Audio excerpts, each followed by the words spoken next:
Hey, it's Katie. Today we're going to be talking about A Torch Against the Night by Sabaa Tahir. I gave this book a 10 out of 10. For anyone who doesn't know, it's the second book in the An Ember in the Ashes series, which is rumored to be having 4 books total when they've all come out. This book was a super duper great read. I would totally recommend. I think it's kind of rare in a series for the second book to be better than the first. Like, definitely if it's like a trilogy or longer, the last book can be your favorite. Like, I would say that that's a typical pattern, or the first book a lot of times will be your favorite because it's the best. But in this particular series, like, I actually genuinely enjoyed the second book more than the first. I thought it was so good. It kind of delved even further into like the complexities of all these really amazing characters that we got to know in An Ember in the Ashes, and it just felt really real and authentic, and I just had such a good time reading it. Like, as I was reading, I was thinking, wow, I can't wait to go through and reread this and like get to see all of these things when I'm not focused on what's happening, to kind of see the foreshadowing. And I really, really enjoyed this one. A Torch Against the Night brought us back into the world of Elias and Leia, who are now together on the run from the Empire.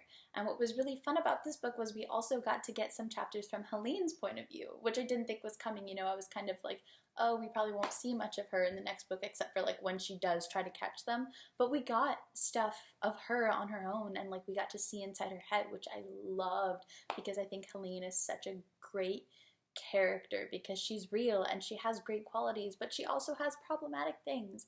So I really loved that. We got to see a lot more of our characters' histories. We got to see them interact with different groups of people that we hadn't really had a lot of in the first book. And it was a really great experience to see kind of how they went about like running from the Empire and trying to free Darren. And it was amazing because this was over 450 pages and it just went by so quickly because you were so wrapped up in it, which is every telltale sign of a great book. I definitely think that this book brought a lot of new elements and kind of complicated the storyline. So there's a lot more that we have to look forward to.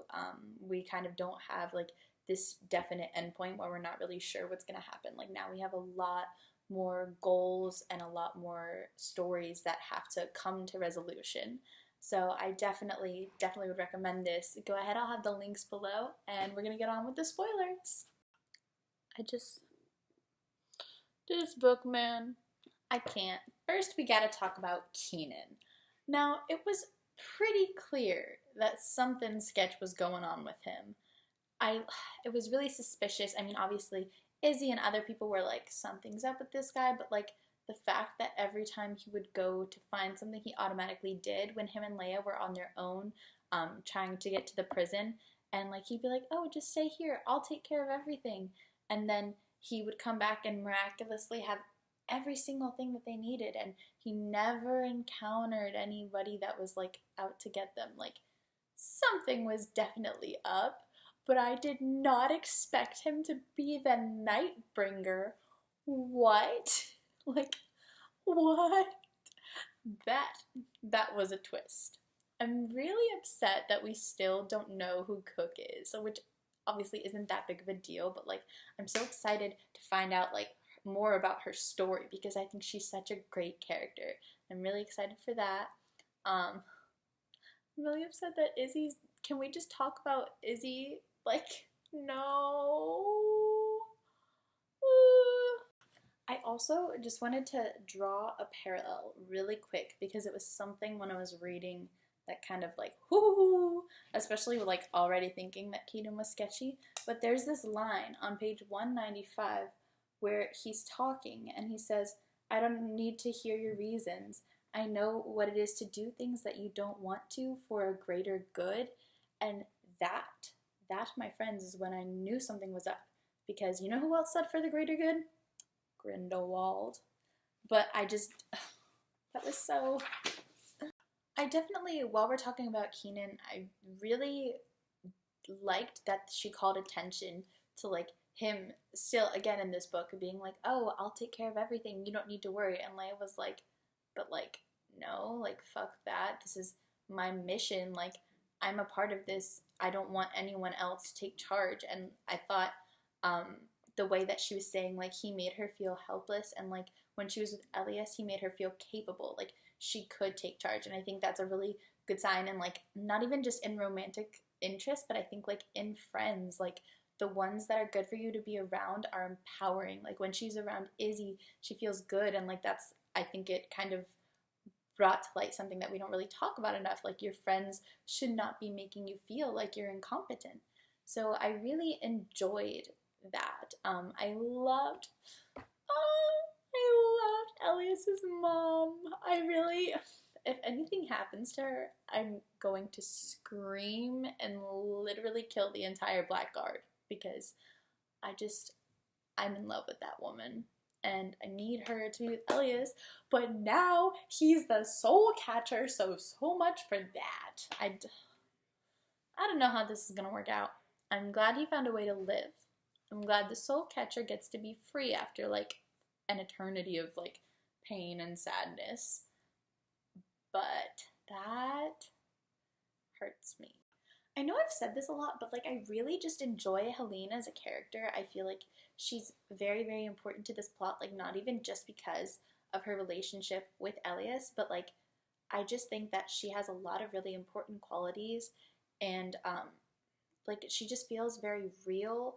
And I think the problem a lot of times like in literature is that we'll have these protagonists that are all special and good or chosen or whatever, and that's kind of like where we draw the line. And I like that in this series it's not that. Like all of our protagonists have a lot of flaws.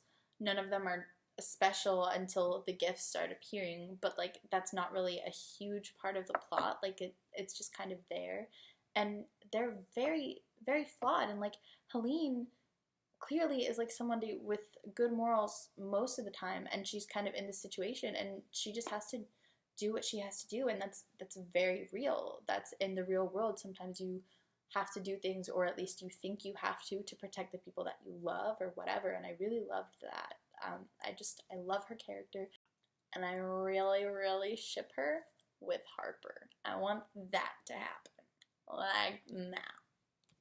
I still can't totally fathom the commandant, like as a person. It just really upsets me that she literally killed her son and doesn't care. And there's part of me that feels like maybe this will be one of those completely bizarre things where she was told by the augurs to do it, and that would be the only way for the Empire to survive, and for Elias, because like they knew about the soul catcher. I don't know how it's gonna, but like I think that she just like genuinely doesn't care. Like I don't want to leave that possibility out, but like she's just very cold towards him, other than that scene in the prison. And it's kind of surprising because I feel like they have a lot of similarities in like the way they think, and you would think that would bring them together. So I just can't imagine killing your own child. I mean, I can't even imagine like mistreating your own child, but like literally getting to the point where you would poison them just really upsets me. I am so glad that Helene let Elias go, because I think the idea that best friends could turn on each other after their whole lives when they like love each other like that is false. And obviously like she has to, like for her like job and loyalty to the Empire, but I feel like there's a difference between doing her duty and like actually doing like killing him. Like I feel like she could let him go or whatever, or like I don't know, I just feel like when you're at the point where you love someone that much, you would take the execution. Like how often do people die for the people that they love? So I'm really glad that didn't happen. I feel like she's kind of realized by the end, like, oh, this is not something that I'm willing to do. I can't cross that line. And also, I'm so conflicted about in the note when he said I love you, and like I don't want to like interpret that as he's finally confessing that he has romantic feelings for her, but like I feel like he does, and maybe those aren't the ones that he wants to act on. And I would like him and Leia and Helene and Harper to be together, because I just feel like all of those people care about each other in a different way that would work the most for every party involved. But like, I definitely don't like that right now. Like, she thinks that he's just never felt that way, when like clearly in book one, like, we were in his mind, we knew he like wanted that to some extent. So I don't know how I feel about that. But mostly, I'm just so frustrated by this ending that we're not going to get a resolution to until 2018, wherein Leia has been taking care of Darren after like searching for so long and working so hard to find him. He's been comatose for so long, and then he finally wakes up, and that's all we get. Like, we get, look at you, and what? That's evil. That's literally Mark of Athena level evil. Like, pitch me off a cliff with Perciveth, why don't you? I'm so upset. This was such a good read, though. I loved this book so much more than I expected to.